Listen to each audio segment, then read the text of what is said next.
नमस्कार दोस्तों, जय माता दी। आज मैं आपको कार्तिक मास में नित्य नियम से सुनी जाने वाली कार्तिक मास की 5 कहानियाँ सुनाने जा रही हूँ। इसे सुनने से भगवान विष्णु और लक्ष्मी माता की कृपा हमेशा आप पर बनी रहेगी। कार्तिक का महीना सभी महीनों में श्रेष्ठ माना जाता है। बहुत पुरानी बात है, एक गांव में एक बूढ़ी माई अपनी बहू के साथ रहती थी। उसकी बहू बहुत ही सुंदर और संस्कारी थी। वह बूढ़ी माई हर कार्तिक मास में कार्तिक स्नान करती, पूजा पाठ करती। एक बार जब कार्तिक का महीना आया तो सास ने अपने बहू से कहा, बहू मैं कार्तिक स्नान करने जा रही हूँ। बहू बोली, ठीक है माँ जी। फिर बहू ने कहा, माँ जी मैं भी आपके साथ कार्तिक स्नान करने जा सकती हूँ। सास ने कहा, नहीं बहू, अभी तो तुम्हारी पूरी उम्र पड़ी है, अभी तो तुम्हारे खेलने खाने का दिन है, बाद में कर लेना कार्तिक स्नान। अभी तुम मेरे साथ गई तो घर का काम कौन करेगा। इतना सुनकर बहू मान गई और बूढ़ी माई अपना सामान लेकर गंगा किनारे रहने चली गई। इधर बहू का बहुत मन होता कि वह भी कार्तिक स्नान करने जाए। बहू अंदर जाकर सोचती है कि बर्तन में पानी मिल जाए तो मैं भी कार्तिक स्नान कर लूं। बहू ने देखा एक बर्तन में थोड़ा सा पानी बचा था। बहू उसी से स्नान करने बैठ गई और कहने लगी, मन चंगा तो कठवती में गंगा। इतना कहते ही गंगा माता आ गईं और उसके सारे बर्तन पानी से भर गईं। बहू ने खूब स्नान किया। इसी तरह बहू सवेरे जल्दी उठती और स्नान करती। एक दिन जब नदी किनारे सास स्नान कर रही थी, तभी उसके कान की एक बाली नदी में बह गई। उसने बहुत ढूंढा पर उसे बाली नहीं मिली। इधर बहू नहाने बैठी, उसने फिर से वही शब्द कही, मन चंगा तो कठवती में गंगा। फिर से गंगा माता आई। बहू ने स्नान करने लगी। गंगा के पानी के साथ वह कान की बाली भी बहकर आ गई थी। जब बहू ने उस बाली को देखा तो उसने उसे पहचान लिया कि यह बाली तो माँ जी की है। कार्तिक का महीना समाप्त होने पर सास घर आई। वह बहुत दुखी थी। बहू ने पूछा, क्या हुआ, आप इतनी दुखी क्यों हैं। तब सास ने सारी बात अपने बहू को बताई। फिर बहू ने कान की बाली लाकर अपने सास को दे दिया। उसकी सास ने पूछा, यह बाली तुम्हारे पास कैसे आई, मैंने तो इसे नदी में बहते हुए देखा था। तब बहू ने सारी बात अपने सास को बताई कि कैसे वह नहाते समय गंगा माता को याद करती और वह हर रोज आती और मैं खूब स्नान करती थी। सास मन ही मन बहुत खुश हुई और सोचने लगी कि मेरी बहू कितनी संस्कारी और मन की साफ है। तभी तो गंगा माता खुद यहाँ आती हैं और इसको कार्तिक स्नान करा कर चली जाती थी। अब सास बहू मिलकर हर साल कार्तिक स्नान करती और दोनों बैठकर कार्तिक की कथा कहानी सुनती। इस तरह जो कोई कार्तिक स्नान करता है या इस कथा को सुनता है, उसके सभी कष्ट दूर हो जाते हैं। तो बोलिए भगवान विष्णु की जय। एक समय की बात है, एक गांव में एक गरीब सेठ जी रहते थे। आप कहेंगे कि जब सेठ हैं तो वह गरीब कैसे हुए। बात यह है कि वह एक जमाने में बहुत धर्मात्मा थे। उस समय उसने बहुत सा पुण्य का काम किया था। उसने कई गौशालाएं बनवाए, गरीबों को खाना खिलाए, कई अनाथालय बनवाए और कई अच्छे अच्छे काम किए। समय गुजरता गया और एक दिन ऐसा आया कि उसका सारा धन खत्म हो गया। उस समय वहाँ के राजा ने ने ऐलान कराया कि किसी व्यक्ति ने अपने जीवन में कोई पुण्य कर्म किए हो तो वह अपने पुण्य बताकर उसकी कीमत ले जा सकता है। यह बात जब सेठानी के कानों में पड़ी तो उसने सेठ जी से कहा, हमने तो कई पुण्य कर्म किए हैं, तुम भी राजा के पास जाकर अपने पुण्य बताकर रुपए ले आओ। सेठानी की बात मानकर सेठ राजा के पास जाने के लिए तैयार हो गए। सेठानी रास्ते के लिए 4 रोटी बनाकर रख दी ताकि भूख लगे तो सेठ जी खा सके। सेठ रोटी लेकर राजा के महल की ओर चल पड़ा। गर्मी का मौसम था। चलते चलते दोपहर हो गई। सेठ को पानी का तालाब दिखाई दिया। पास में एक पेड़ भी था। सेठ ने सोचा, क्यों न यहाँ कुछ समय बैठकर आराम कर लूं और साथ में रोटी भी खा लूंगा। एक छाया में बैठकर पानी से हाथ मुंह धोने लगा। उसी समय वहाँ एक कुतिया आ गई। उसके छोटे छोटे 4 बच्चे भी थे।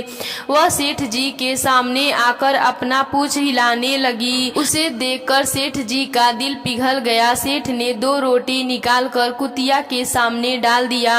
कुतिया दोनों रोटी खा लिया। सेठ ने सोचा, इसके 4 बच्चे हैं, 2 रोटी में इसका क्या होगा। यह सोचकर उसने बचे हुए 2 रोटी भी कुतिया के आगे डाल दी।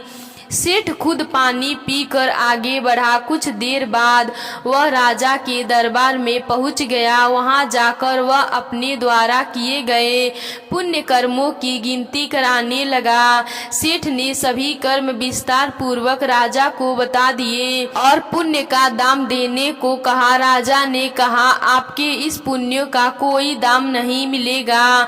कोई और पुण्य किया हो तो बताओ, शायद उसका कोई दाम आपको मिल जाए। सेठ ने कहा, मेरे इतने पुण्य कर्मों का कोई फल नहीं है तो और कर्मों को गिनवा कर मैं क्या करूंगा। मेरा यहाँ से चले जाना ही ठीक रहेगा। अब सेठ जाने लगा तो राजा ने आवाज लगाकर सेठ से कहा, कल भी आपने एक पुण्य का काम किया था, उसे आपने क्यों नहीं बताया। सेठ ने मन ही मन सोचने लगा कि उसने तो कल कोई पुण्य का काम। फिर राजा किस पुण्य कर्म की बात कर रहा है। राजा ने कहा, तुमने एक कुतिया को रोटी खिलाई थी जिसके 4 बच्चे थे। यदि तुम उस पुण्य के बदले कुछ मांगना चाहते हो तो तुम्हें उसका दाम मिल जाएगा। सेठ ने कहा, मेरे द्वारा किए गए पिछले पुण्य कर्मों का कोई दाम नहीं मिला तो कुतिया के खिलाए गए 4 रोटी का क्या दाम मिलेगा। राजा ने कहा, सेठ तुमने जो पुण्य गिन कर बताए वह सब बेकार है। यदि तुम कर्म करके उसे सुना देते हो तो वह सभी कर्म बेकार हो जाते हैं। पर तुमने कल कुतिया को रोटी खिलाकर पुण्य किया और उसे भूल गए, वही असल पुण्य कर्म है। इसके बदले तुम चाहे राज भी मांग लो तो वह भी कम होगा। इस प्रकार कर्म करने से हमें विष्णु भगवान के दर्शन मिलते हैं और मरने के बाद वैकुंठ लोक की प्राप्ति होती है और जाने अनजाने में हुए पाप भी कट जाते हैं। विष्णु भगवान ने भी कहा है कि मनुष्य को अच्छे कर्म करना चाहिए, उसे गिनाना नहीं चाहिए। पुण्य को बार बार गिनाने से किए हुए पुण्य समाप्त हो जाते हैं। इस प्रकार कार्तिक मास में किए जाने वाले पुण्य का 2 गुना फल प्राप्त होता है और मरने के बाद वैकुंठ लोक की प्राप्ति होती है। तो प्रेम से बोलिए विष्णु भगवान की जय। समय की बात है, 4 चिड़िया एक पेड़ पर रहती थी। वह एक दूसरे की पक्की सहेली थी। कार्तिक शुरू होने से पहले एक चिड़िया ने 2 औरतों को बात करते सुना। वो औरतें कार्तिक माह के व्रत, फल और नियम की चर्चा कर रही थीं। चिड़िया को सुनकर बहुत अच्छा लगा। उसने अपनी सहेलियों को कार्तिक स्नान करने के लिए तैयार कर लिया। अब चारों चिड़िया कार्तिक माह में गंगा जी के किनारे एक पेड़ पर रहने लगी। गंगा जी में नहाती, पूजन करती, व्रत करती। ऐसे ही पूरा कार्तिक माह बीत गया। प्रतिपदा के दिन उन्होंने खिचड़ी बनाने के लिए घी, दाल और चावल इकट्ठे किए और खिचड़ी बनाई। फिर सब नहाने चले गए। पहले एक चिड़िया नहा कर आई, उसे बहुत तेज भूख लगी थी। उसने खिचड़ी की भाप खा ली और सो गई। फिर दूसरी चिड़िया आई, उसे भी बहुत तेज के भूख लगी थी। उसने भी उस खिचड़ी का पानी पी लिया और सो गई। अब तीसरी चिड़िया आई, उसे भी अब बहुत तेज भूख लगी थी। उसने खिचड़ी खा ली और दोनों चिड़ियाओं के साथ सो गई। अब जब चौथी चिड़िया आई तो देखा उसने तीनों चिड़ियाएँ सो रही हैं। उसे लगा ये तो खिचड़ी खाकर सो रही हैं। उसने खिचड़ी की खुरचन खाई और वो भी सो गई। उसी समय देवलोक से तूफान आया और वो चारों चिड़ियाएँ मर गई। अगले जन्म में जिस चिड़िया ने भाप खाई थी वो राजा के घर राजकुमारी बनी। जिस चिड़िया ने खिचड़ी का पानी पिया था वो कुम्हार के घर पैदा हुई। जिस चिड़िया ने खिचड़ी खाई थी उसे ब्राह्मण के घर जन्म लिया और जिस चिड़िया ने खुरचन खाई थी वो राजा के घर हथुनी बनी। कुम्हार की लड़की राजा के घर दासी बनी। ब्राह्मण की लड़की राजकुमारी की सहेली बनी। राजकुमारी को अपने पिछले जन्म की सब बातें याद थी। जब राजकुमारी का विवाह हुआ, जब वह विदा हुई तो राजा से बोली कि मैं अपने सहेलियों और दासी को अपने साथ ले जाऊंगी। राजा ने कहा ठीक है। राजकुमारी फिर बोली मैं इस हथुनी को भी लेकर जाऊंगी। राजा ने सैनिक से कहा कि हथुनी को ले आओ, पर वो हथुनी उठी ही नहीं। तो राजकुमारी ने हथुनी के कान में जाकर अपने पिछले जन्म की सारी बात कही तो हथुनी खड़ी हो गई। यह देखकर वो राजकुमार जो लड़की को ब्याहने आया था वो बोला तुमने इसके कान में क्या कहा? ये तुरंत खड़ी हो गई। मुझे बताओ तुम कौन हो? राजकुमारी ने उस राजा को अपनी पिछले जन्म की सारी बात बता दी। राजकुमार बोला कि कार्तिक नहाने का इतना फल होता है कि चिड़िया को मनुष्य की योनि मिल जाए तो हम भी इस वर्ष जोड़े से कार्तिक स्नान करेंगे और खूब दान पुण्य करेंगे। अब राजकुमार और राजकुमारी हर कार्तिक माह में जोड़े से कार्तिक स्नान किया, जिसके फल स्वरूप इस लोक को सुखों को भोगते हुए अंत में उन्हें वैकुंठ की प्राप्ति हुई। हे विष्णु भगवान जी, जैसे कृपा आपने राजकुमार और राजकुमारी पर की वैसे ही हम सब पर करना। तो बोलिए विष्णु भगवान की जय। किसी गांव में एक साहूकार साहूकारनी रहते थे। उनके एक बेटा व बहू थे। बहू कार्तिक माह में नित्य प्रातः उठकर नदी में कार्तिक स्नान करने के लिए जाया करती थी। उसके एक नियम था कि वह कार्तिक के राई दामोदर जी भगवान के दर्शन से पहले वह किसी भी पराये पुरुष का मुंह नहीं देखती थी। उसी गांव में एक राजकुमार भी सुबह सवेरे नदी स्नान के लिए जाता था। एक दिन उसे लगा कि कोई है जो मुझसे भी जल्दी उठकर नहा लेता है। कार्तिक माह के 5 दिन बचे थे। एक दिन साहूकार की बहू को स्नान करके वापिस जा रही थी और उसी समय राजकुमार स्नान के लिए आया तो जल्दी जल्दी में साहूकार की बहू के पाँव की एक मोचड़ी वहीं छूट गई। साहूकार ने उसकी मोचड़ी उठा ली और सोचने लगा कि जिस स्त्री की यह मोचड़ी इतनी सुंदर है वह स्त्री कितनी सुंदर होगी। उसने पूरे गांव में घोषणा करवा दी कि जिसकी यह मोचड़ी है वह 5 रात मेरे पास आएगी। साहूकार की बहू ने कहलवा दिया कि मैं 5 रात ब्रह्म मुहूर्त में आऊंगी, लेकिन किसी को साख भरने के लिए बैठा देना। राजकुमार ने एक बोलने वाले तोते को पिंजरे में बंद कर नदी किनारे पेड़ पर टांग दिया। साहूकार की पुत्र वधू सुबह के समय आई, पहली पैड़ी पर पैर रखा और बोली, हे कार्तिक के ठाकुर राई दामोदर जी, 5 पांडु, छठे नारायण, भिखमंग राजा, उस पापी को नींद आ जाए। राजा के बेटे को नींद आ गई। बहू कार्तिक स्नान करके जाने लगी तो तोते से बोली, सुबह सुबह तेरे गल डालू मोतीहार, मैं पतिव्रता नारी, मेरे सत की लाज रखियो, भरियो मेरी साख। सुबह ने कहा, ठीक है, मैं तेरी साख भरूंगा। वह तो कहकर चली गई। राजकुमार उठा और सुबह से पूछा, सुबह सुबह वह आई थी, कैसी थी? सुबह बोला, आभा की सी बिजली, होली की सी झील, रूप सी कामनी, गुलाब सा रंग। अगले दिन राजकुमार उंगली चीर कर लेट गया, सारी रात दर्द में तड़पता रहा। साहूकार की बहू दूसरे दिन सुबह के समय आई, पहली पैड़ी पर पैर रखा और बोली, हे कार्तिक के ठाकुर राई दामोदर जी, 5 पांडु, छठे नारायण, भिखमंग राजा, उस पापी को नींद आ जाए।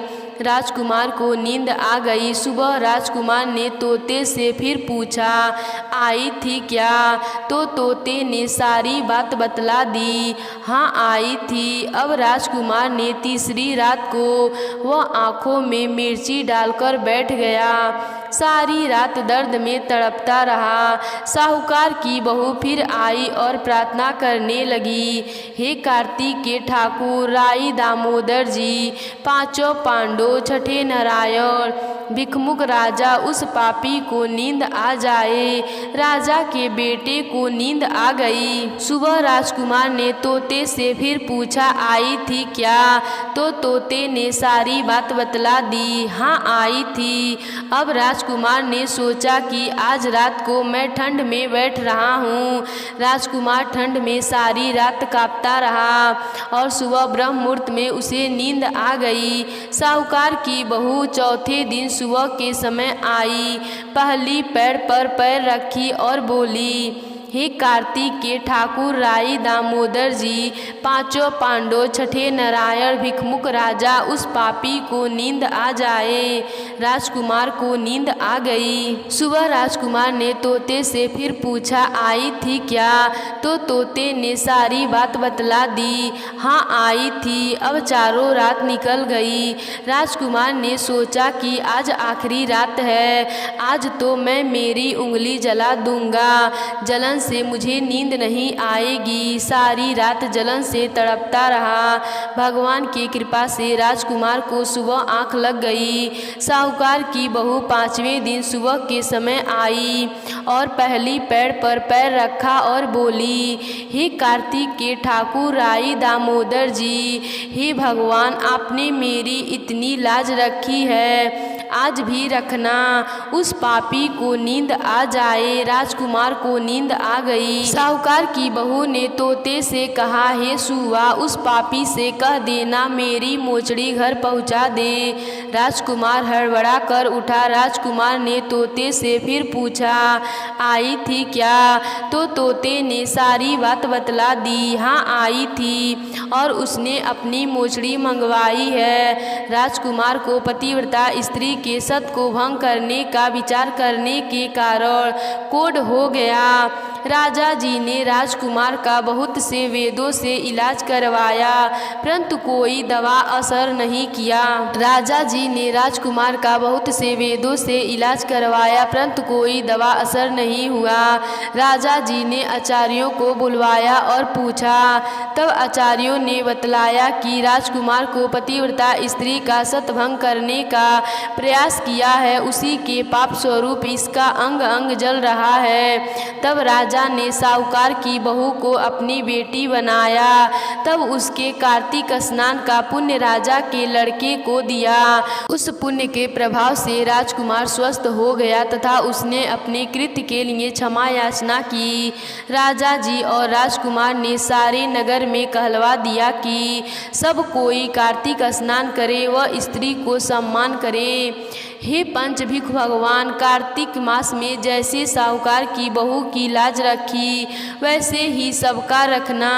तो प्रेम से बोलिए पंचभिख भगवान की जय, राई दामोदर भगवान की जय, विष्णु भगवान की जय। एक गांव में एक गरीब ब्राह्मण रहता था। वह कार्तिक के माह में नित्य प्रतिदिन पूजा पाठ बड़ी श्रद्धा से करता था और प्रतिदिन वह तुलसी माता को सींचता और शाम को घी का दीपक उनके सामने जलाता और उनकी सच्चे मन से पूजा पाठ करके उनकी कथा कहानी सुनता था। ब्राह्मण की पूजा से प्रसन्न होकर तुलसी माँ तुलसी से निकल कर आई और ब्राह्मण से बोली कि पिताजी, मैं आपकी कन्या हूँ, आपके साथ चलूँगी। उस ब्राह्मण के पहले ही 6 लड़कियाँ थीं, इसीलिए वह कुछ नहीं बोला और वापस अपने घर आ गया। अब ये ब्राह्मण के साथ रोज होने लगा। वह लड़की तुलसी में से निकलकर हर रोज यही बात कहती कि पिताजी, मैं आपके साथ चलूँगी। वह ब्राह्मण इस बात से बहुत चिंतित रहने लगा। एक दिन ब्राह्मणी बोली कि मैं आपको इतना सेवा करती हूँ, फिर भी आप कमज़ोर क्यों हो रहे हैं? क्या कारण है? आपको कौन सी चिंता सता रही है? तब ब्राह्मण सारी बात अपनी पत्नी को बताता है। उसकी पत्नी ने कहा, इसमें चिंता वाली क्या बात है जी? जहाँ हमारी 6 बेटियाँ हैं वहाँ 7वीं बेटी हो जाएगी तो क्या फर्क पड़ता है? और फिर वह भी तो अपनी भाग्य अपने साथ लेकर आएगी। अगले दिन जब ब्राह्मण तुलसी माता को सींचने जा रहा था तो कन्या फिर से तुलसी में से निकलकर सामने आ गई और बोली, पिताजी, मैं आपके साथ चलूँगी। तब वह ब्राह्मण उसे अपने घर ले आया। जैसे ही यह कन्या घर में आई वैसे ही ब्राह्मण के दिन बदलने शुरू हो गए। पीछा में भी भीख ब्राह्मण को पहले से ज़्यादा मिलने लगे। जब ब्राह्मणी भोजन बनाने लगी तो लड़की ने कहा कि माँ, आज मैं खाना बनाऊंगी। ब्राह्मणी ने कहा कि अभी तुम बहुत छोटी हो, तुम्हारा हाथ जल जाएगा। परंतु वह लड़की नहीं मानी। जब वह लड़की आटा छानने लगी तो प्रात आटे से भर गया। वह लड़की रसोई घर में जिस भी चीज़ को हाथ लगाती वह चीज़ बढ़ती जाती। उसने कई प्रकार के भोजन बनाए। सभी ने उस दिन भर पेट भोजन किए। ऐसे ही दिन बीतता गया। जब कार्तिक माह पूरा हुए और कार्तिक माह की पूर्णिमा आखिरी दिन आया तब लड़की ब्राह्मणी से बोली, माँ, आज रसोईया घर में दिया जला दो, आज मैं यहीं सोऊंगी। माँ बोली कि बेटी, तू अभी बहुत छोटी है, तुम रात को डर जाओगी। वह लड़की बोली, नहीं माँ, मैं नहीं डरूंगी, और जिद करके कोठरी में सो गई। आधी रात को लड़की बनी तुलसी माता उठी, कोठरी में चारों ओर देखने लगी। उसके देखते ही घर अंधन से भर गया। वह लड़की वहां से जाने लगी। तभी ब्राह्मण की आँख खुल गई और वह बोला, बेटी कहाँ जा रही हो? तब वह लड़की साक्षात तुलसी माता में प्रकट हो गई और बोली, मैं तुलसी हूँ। तुमने कार्तिक माह में मेरी इतनी पूजा पाठ किया कि मैं तुमसे प्रसन्न हो गई और तुम्हारी दरिद्रता दूर करने आई थी। सुबह जब ब्राह्मणी उठी और अपने घर को धन धान्य से पूर्ण देखा तो वह बहुत हैरान हुई और उस लड़की को ढूंढने लगी। तब ब्राह्मण ने बताया कि वह तुलसी माता हैं, जो कि हम लोग कार्तिक माह में तुलसी माता के पूजा पाठ किए थे। उन्हीं की कृपा से हमारा घर अन्न धन से भर गया है। ब्राह्मण बोला, अब से हम लोग हर कार्तिक माह में ऐसे ही तुलसी माता को सींचेंगे और कार्तिक माह की तुलसी माता की कथा कहानी सुनेंगे, जिससे कि तुलसी माता की कृपा हमेशा हम पर बनी रहेगी। हे तुलसी माता, जिस प्रकार आपने उस ब्राह्मण की दरिद्रता को दूर करी वैसे ही इस कहानी को कहने वाले सुनने वाले सबकी घर की दरिद्रता को दूर करना। तो बोलिए तुलसी माता की जय।